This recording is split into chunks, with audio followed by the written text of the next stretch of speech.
Hello friends, welcome to Erode அம்மாச்சி சமையல். இது நம்ம வீட்டு சமையல். இன்றைக்கி நம்ம பார்க்க போகிறது ஒரு சூப்பராக டேஸ்ட்டாக நம்ம வீட்டில் வாங்குகிற பாலை வச்சுட்டு நம்ம வந்து எப்படி சூப்பராக வெண்ணெயெல்லாம் எடுத்து அதிலே நெய் வந்து நல்ல மணலாக நல்ல வாசனையாக எப்படி எடுக்கலான்றதை பார்ப்போம் வாங்க. நம்மளோட சேனலில் சப்ஸ்கிரைப் பண்ணாதவங்க சப்ஸ்கிரைப் பண்ணிக்கோங்க. சமையல் குறிப்புக்கள்லாம் உடனே உங்களுக்கு வேணும்னு நினச்சிங்கன்னா பக்கத்தில் இருக்க பெல் பட்டனை அழுத்தி வச்சுக்கோங்க. அப்படியே ஃபேஸ்புக், இன்ஸ்டாகிராம், ஷேர் சேட்டை ஃபாலோ பண்ண மறந்துடாதீங்க. நம்ம வீட்டில் வந்து கவர் பால் வாங்கினாலும் பரவாயில்ல, அப்படி இல்லைன்னா மாடு கறந்து அதிலிருந்து ஆடையை எடுத்து வச்சு செஞ்சாலும் பரவாயில்ல. அது நம்ம வீட்டில் இருக்கிற ஆடையை பொறுத்து நம்ம இருக்குது. நான் இது வந்து நம்ம கவர் பால் வாங்குகிறோம் இல்லைங்களா, அந்த கவர் பாலை நம்ம டெய்லி காய்ச்சும் போது அதில் இருக்க ஆடையை மட்டும் எடுத்து வச்சுட்டே வாங்க. ஆடையை மட்டும் எடுத்துகிட்டு அதுக்கப்புறம் கீழே கொஞ்சம் அப்படியே பாலோடு வரும் இல்லைங்களா, அதையும் சேர்த்தே உர ஊற்றி வச்சுக்கலாம். பாருங்க, இது வந்து ஒரு வாரத்து பால். இந்த ஆடை எல்லாமே எடுத்து வச்சுட்டு இதில் என்ன பண்ணேன், ஒரு 4 ஸ்பூன் அளவுக்கு தயிர் ஊற்றி அதை நல்லா கரைச்சி விட்ருங்க. நல்லா கலக்கி விட்டுட்டிங்கன்னா தயிர் வந்து இந்த மாதிரி நல்லா கெட்டியாக வந்துடும். இதில் நம்ம என்ன பண்ணலாம், ஃப்ரிட்ஜில் வச்சுட்டோம் அதுக்கப்புறமா எடுக்கலாம். நமக்கு ஃப்ரிட்ஜில் வச்சு அதாவது வெளியில் புளிக்க வச்சு அதுக்கப்புறம் ஃப்ரிட்ஜில் வச்சு எடுக்கணுன்னா லேட் ஆகும். அதனால இந்த மாதிரி ஐஸ் க்யூப்ஸை வந்து நம்ம உடச்சி வச்சுக்கலாம். உடச்சி வச்சு இதிலேயே போட்டு நம்ம மிக்சிலேயே வெண்ணெய் எடுத்துக்கலாம். பாருங்கள், இது மிக்சி ஜார் இருக்கு இல்லைங்களா, அதில் போட்டுட்டு இதிலே ஐஸ் க்யூப்ஸும் போட்டுடலாம். இப்போ இதை நம்ம மிக்சிலேயே நம்ம வந்து வெண்ணெய் ஈஸியாக எடுத்துடலாம். நான் வந்து என்ன பண்ணிட்டேன், ஐஸ் க்யூப்ஸ் போட்டு எடுக்கிறேன். அப்படி இல்லைன்னா உறைஞ்ச தயிரை எடுத்து ஒரு 3 மணி நேரம் ஃப்ரீசரில் வைங்க. வச்சிங்கன்னா நல்லா வந்து கூலிங்காக இருக்கும். கூலிங் ஆனதுக்கப்புறம் நீங்கள் வந்து இந்த மாதிரி மிக்சியில் போட்டு வெண்ணெய் எடுக்கலாம். அப்போ ஈஸியாக வந்துடும்.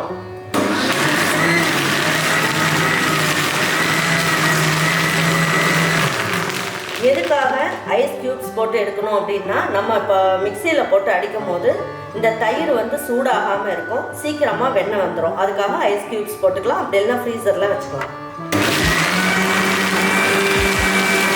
நெய் ஃபுல்லாக வந்துருச்சு மேலே.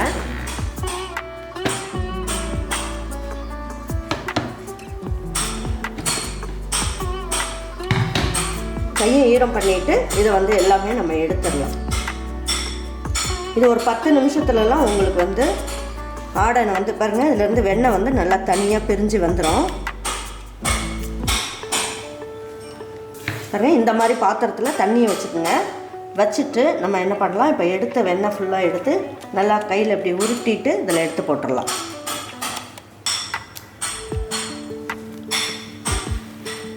பாருங்கள், நீங்கள் இந்த வெண்ணெய் எடுத்ததுக்கப்புறம் என்ன பண்ணணும், இந்த மாதிரி தண்ணி ஊற்றி ஒரு வாட்டி என்ன பண்ணுங்கள், இந்த மாதிரி அலசிடுங்க. அலசிட்டிங்க அப்படின்னா இதில் இருக்க புளிப்பு தன்மை இருக்கும் இல்லைங்களா, அதாவது ஒரு வாரம் நம்ம வந்து எடுத்து வைக்கிறதுனால இதில் எக்ஸ்ட்ரா ஏதாவது ஸ்மெல் ஏதாவது இருந்தாலும் போயிடும். இப்போ இந்த தயிர் வந்து நம்ம வேஸ்ட் பண்ண வேண்டாம்.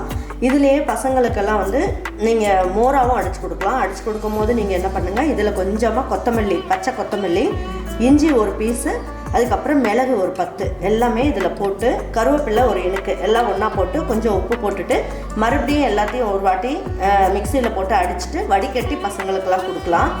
அப்படி இல்லை அப்படின்னா இதை வச்சுட்டு நீங்கள் மோர் குழம்பு வைக்கலாம், நல்லா டேஸ்ட்டாக இருக்கும். இப்போ நெய் எப்படி காய்ச்சலாங்கிறத பார்க்கலாம். அதை எடுத்து இதில் போட்டுடலாம். இந்த மாதிரி அகலமான பாத்திரம் வச்சுட்டு நம்ம காய்ச்சிக்கலாம். அப்போ வந்து பொங்கி வராது. அதுக்காக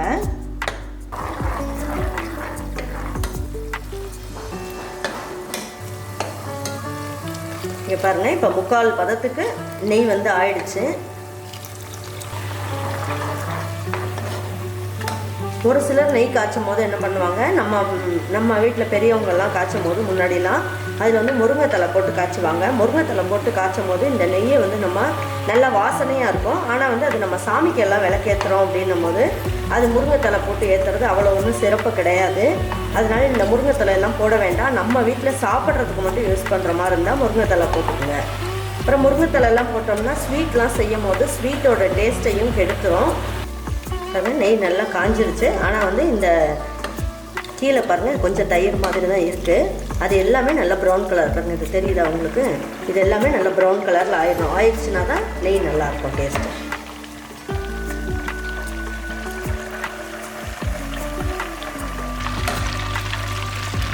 பாருங்கள், நெய் நல்லா காஞ்சிருச்சு. இப்போ அந்த அடியில் இருந்தது பார்த்தீங்களா, இதுவுமே பாருங்கள் நல்லா ப்ரௌன் கலரில் வந்துருச்சு பாருங்கள்.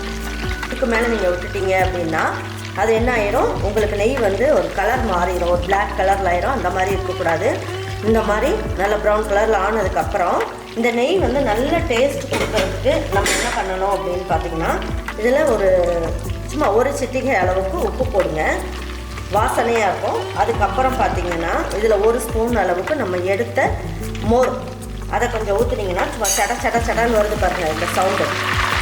ஸ்டவ்வை ஆஃப் பண்ணிகிட்டே ஊற்றுங்க.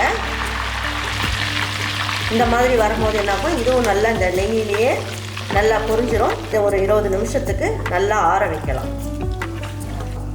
இப்போ ஸ்டவ் ஆஃப் பண்ணிடலாம். பாருங்கள், இந்த மாதிரி கண்ணாடி பாட்டிலில் போட்டு வச்சுக்கோங்க நெய்யை. ஏன்னா எதுக்காக சில்வர் பாத்திரத்துலாம் போடக்கூடாது அப்படின்னு சொன்னால் இங்கே பாருங்கள் இதில் ஓட்டையாக விழுந்துடும். இது என்ன தான் நீங்கள் வந்து நெய் காய்ச்சி எடுத்து வச்சாலும் அது என்ன ஆகும், இதில் ஒரு புளிப்பு தன்மை இருக்கும். நீங்கள் நெய் காய்ச்சி வைக்கும் போது என்ன ஆகும், நம்ம எப்படியா இருந்தாலும் 1 மாதத்துக்கு அந்த நெய் வந்து காலி ஆகாது. அப்போது இந்த மாதிரி பாருங்கள் இந்த இடத்துல எல்லாமே ஒரு மாதிரி புள்ளியாகிடுச்சு பாருங்கள். அப்போ உங்கள் பாத்திரமும் சீக்கிரமாக வேஸ்ட் ஆகி ஓட்டை விழுந்துடும். இது 1 வருஷத்துக்கு நீங்கள் இதிலே நெய்யெல்லாம் ஊற்றி வச்சிங்கன்னா விளக்கிட்டு வச்சிங்கனாலும் இந்த மாதிரி ஆயிரும். பாருங்கள், இந்த நெய்யை வந்து மேலால் எடுத்து இந்த மாதிரி வடிச்சிடலாம். நல்லா ஆறிடுச்சு. ஆறினோடனே எடுத்து ஊற்றிக்கலாம்.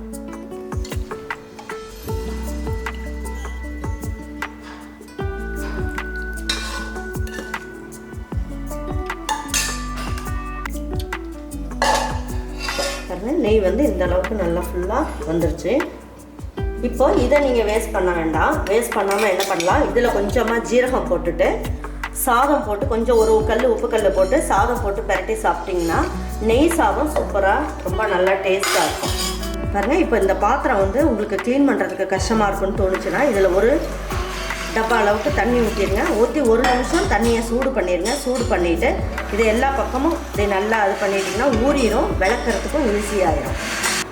இந்த மணலாக நல்ல வாசனையாக சூப்பரான நெய் நம்ம வீட்லேயே.